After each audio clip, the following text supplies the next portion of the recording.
Hello বন্ধুরা, আজকে আমি চলে এসেছি একটা নতুন ভিডিও নিয়ে। আজকে ছিল আমার মায়ের জন্মদিন, তো সেই কারণে আমি আর আমার বোন চলে গিয়েছিলাম বাজারে। বাজারে গিয়ে আমরা প্রথমে গিয়েছিলাম দোকান থেকে কিছু জিনিসপত্র কেনার পর আমরা মিষ্টির দোকানে গিয়েছিলাম মিষ্টি কেনার জন্য। তো তারপরে আমরা মিষ্টি কিনে নিয়ে বাড়ি ফিরেছি। বাড়ি এসে আমি কিছু খেয়ে নিয়েছি। তারপরে আমি আমার মাকে বলেছিলাম যে আজকের রান্নাটা আমিই করব।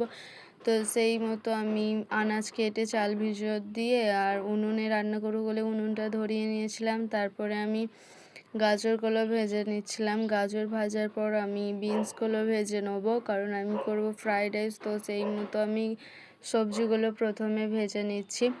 তো সবজি ভাজতে ভাজতে আমি একটা কথা বলি যে তোমরা সবাই আমার ভিডিও দেখে চলে যাও, কেউ লাইক সাবস্ক্রাইব করো না। তো তাই যারা আমার চ্যানেলে নতুন তারা সাবস্ক্রাইব করো, এবং যারা আমার ভিডিও দেখো তারা লাইক করো।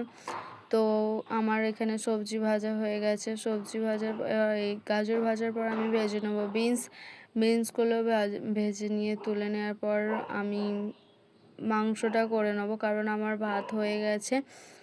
আমি সবজিগুলো শুধু ভাতের সাথে মিক্সড করে দেবো, তারপর আমার ভাতটা পুরোপুরি হয়ে যাবে। তো এইখানে আমার মাংস কষাও হয়ে এসছে। আজকের জন্য এইটুকুই। দেখা হচ্ছে নেক্সট ব্লগে। টাটা।